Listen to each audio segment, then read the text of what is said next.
اور وہاں اللہ کی رضا کے مطابق خفیہ طور پر مخلوق خدا کی نگرانی اور آسانی کے فرائض سر انجام دے۔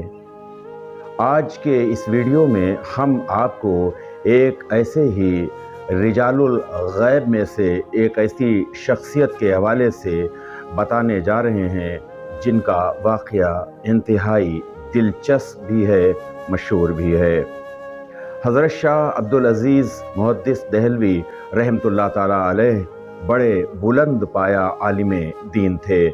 وہ مفسر قرآن تھے اور معلم علوم احادیث تھے۔ آپ کے مکتب سے ہزاروں مستند علماء دین علمی خزانے لے کر بر صغیر کے مختلف علاقوں میں خدمت دین کرتے رہے ہیں۔ آپ کے زمانے میں بر صغیر پاک و ہند میں سیاسی، ابتری اور معاشرتی ناہمواریوں کا بڑا زور تھا۔ مغل اقتدار روبہ زوال تھا۔ دارالسلطنت دہلی میں معاشرتی برائیاں عروج پر تھیں۔ اخلاقی گراوٹ کا یہ عالم تھا کہ ہر شخص جو چاہتا کرتا، نہ اسے گناہ کا ڈر نہ اللہ کا خوف۔ مختلف مذاہب کے دہشت گردوں نے مسلمانوں کا جینا حرام کر دیا تھا۔ مسلمانوں کی قوت حاکمہ ٹوٹ پھوٹ کا شکار تھی۔ حکومت کی باغ ڈور بدقماش عورتوں اور اخلاق بافتہ خوش آمدیوں کے ہاتھوں میں تھی۔ دارالسلطنت دہلی پر ایک طرف سے حملے ہو رہے تھے اور اپنی مرضی سے دارالسلطنت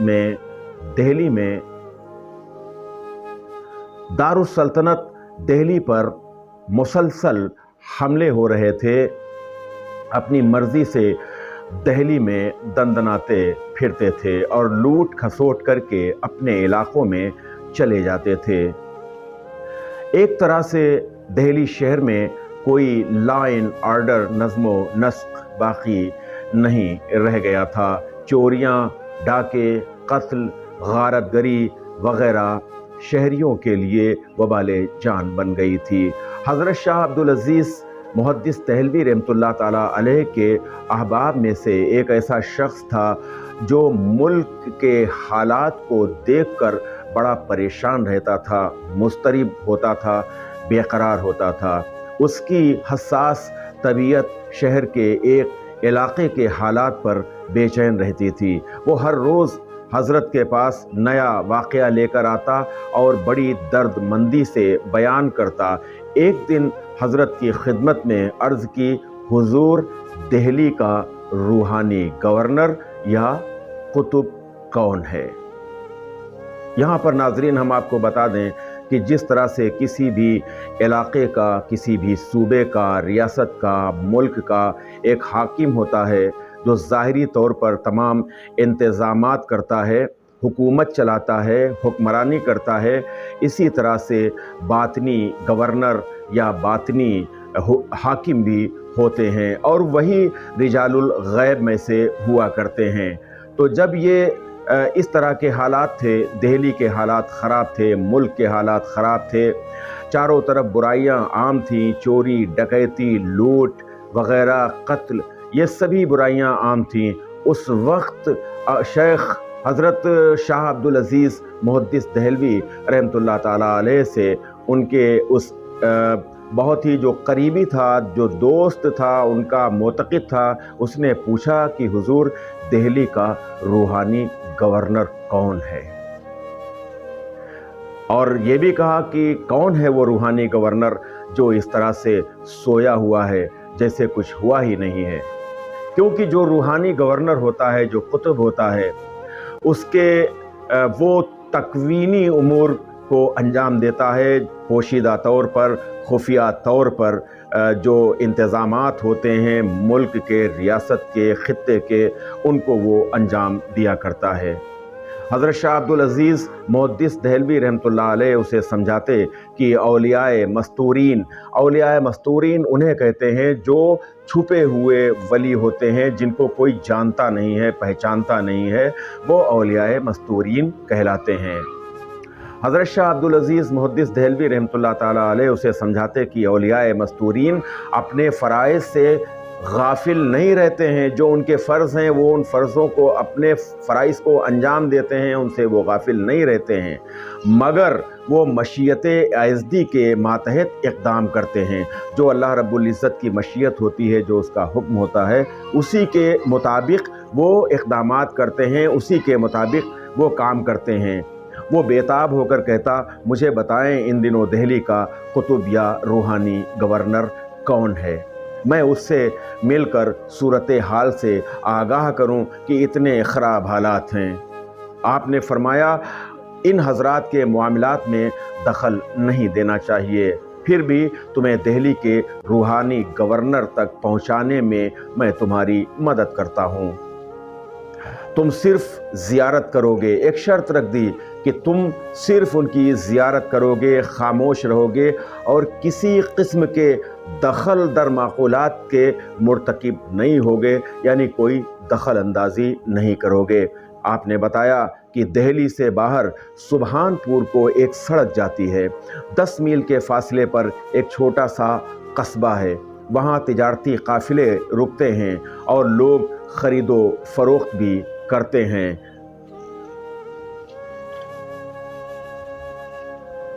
وہاں سڑک کے کنارے پر ایک گھنے سایہ دار درخت کے نیچے ایک ضعیف شخص ملے گا جو بڑے خوبصورت خربوزے بیچ رہا ہوگا، وہی ان دنوں روحانی گورنر ہے۔ یہ سنا وہ شخص دہلی سے نکلا، دوسرے دن دہلی کے روحانی گورنر خربوزے بیچنے والے کے پاس جا پہنچا، کھڑا ہو گیا، ایک خربوزے کی قیمت پوچھی، اس شخص نے کہا صرف 1 اکنی، یعنی 1 اکنی کا ایک خربوزہ۔ اس نے اکنی دی اور خربوزہ اٹھا کر چھری سے چیرا اور چکھ کر کہنے لگا، بابا یہ خربوزہ تو پھیکا ہے۔ جواب ملا، اور لے لو، اسے کنارے رکھ دو۔ دوسرا اٹھایا، بابا اس سے تو بدبو آتی ہے۔ فرمایا اسے بھی کنارے رکھ دو اور لے لو۔ تیسرا خربوزہ اٹھایا، اسے چیرا، کہا بابا اس میں تو کیڑے چل رہے ہیں۔ فرمایا ادھر رکھ دو اور لے لو۔ اسی طرح اس شخص نے وہ بابے کے سارے خربوزے یکے بعد دیگرے خراب کر دیے، پھر کہنے لگا، بابا تم نے تو مجھے لوٹ لیا ہے۔ ان بابا نے، جو قطب تھے، روحانی گورنر تھے، انہوں نے کہا کہ بیٹا اپنی اکنی لے لو، شاید آج میں اچھے خربوزے نہیں لا سکا۔ وہ شخص اکنی جیب میں ڈالے، سارے خربوزے برباد کر کے رات کو شاہ عبدالعزیز محدث دہلوی رحمۃ اللہ تعالیٰ علیہ کے پاس آ گیا اور آ کر کہنے لگا کہ جب دہلی کا قطب روحانی گورنر ایسا ہے تو پھر یہ افراتفری کیوں نہ ہو۔ وقت گزرتا گیا، چند سال گزر گئے اور اس کے بعد نظام بدلا، حکومت بدلی، بادشاہ بدلا، اور جو برائیاں پھیلی ہوئی تھیں، جو بدقماشیاں پھیلی ہوئی تھیں، چوری، ڈکیتی، قتل وغیرہ وغیرہ، پھر ان کی سزائیں، جو حاکم وقت ہوا، بادشاہ وقت ہوا، ایسا برا کام کرنے والوں کو سخت سزائیں دینا شروع کی، اور یہاں تک کہ جو چور، ڈکیت، قاتل تھے، یا تو وہ پھانسی پر لٹکا دیے گئے، یا انہیں قتل کر دیا گیا، اور یا پھر وہ بھاگ گئے۔